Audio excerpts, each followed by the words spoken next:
Great day, ladies and gentlemen. It's your girl, Jakinia Lawrence of the Fox Enterprises and the Vixen's Den. Wanted to talk to you all about qualifying your prospects. What you want to do when you're actually looking for people to join you in business, and it doesn't matter what business that you're a part of, you want to sit down and formulate a list of questions, at least maybe 5 to 10 questions that you're going to ask this person to see if it's someone that you want to be working with. Okay, what does that mean? It does not mean that anyone that comes to you that has the money to get started is not ready to work with you. What it means is it's going to tell you where that person's mindset is right off the bat and how much work you're going to have to put in with that particular person. One of the things that I've learned since being in network marketing about 14, 15 years now is that if you have to push, pull, and drag people to get started, you're going to always have to push, pull, and drag people. So basically what you want to do is you want to come up with questions, maybe 5 to 10 questions that you're going to ask this prospect prior to them ever joining your business, prior to them ever visiting your website. One of the things you want to say to them is, hey, have you ever worked from home before? What is this going to do? This is going to let you know if they have the discipline enough to know what it takes to work from their home. It's not as simple as people think. You actually have to be a little more disciplined than you do on your job because it's just you. You are accountable for the work that you have to get done. It also lets you know how organized this person may or may not be if they've ever worked from home before. Okay, that they can balance and juggle their regular life along with their business life. Another question you want to ask is, are they prepared to invest in themselves? If your company or product service has a fee attached to it, you want to make sure this person knows that there's an investment involved. It's not a fee, it's an investment that is involved. And you want to make sure that they are willing and able to pay for that investment to get started. So what do?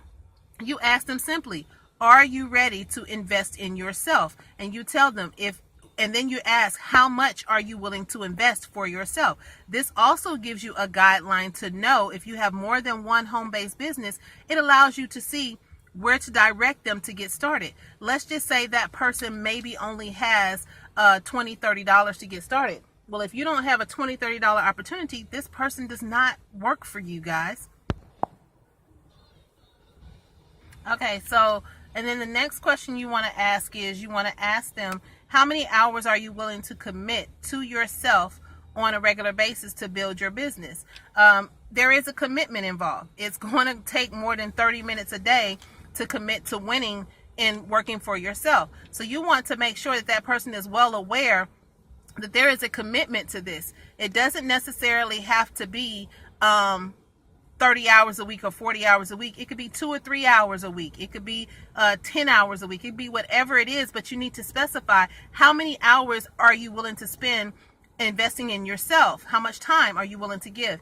The last question you're wanting to ask, or another question that you may want to ask, what is hindering you, or what would hinder you from getting started today? You always want that person to get started right then. You don't want to waste 30 minutes to an hour, 6 hours later, 3 days later, 4 days later, 2 weeks, 2 months later. You want to know at that point in time, what is it that's going to hinder you from getting started today?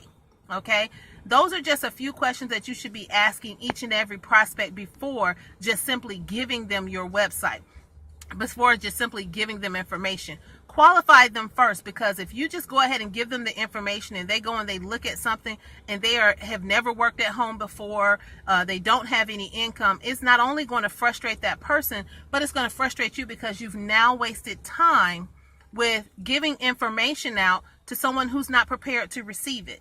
So guys, take a few moments, take your time with this. It's not a sprint, it's a marathon to become what you want to become in this business. Okay, so what you want to do is make sure that you are qualifying every single prospect that comes to you. Sometimes you're going to get a prospect that just knows right off the rip, hey, I don't care how much it is, I don't care how many hours it takes, I am ready, I'm going to do this. So all you have to do is give them the website. But how would you know that if you don't qualify them, or if they don't come right out and tell you, hey, what's your website, I'm ready to get started?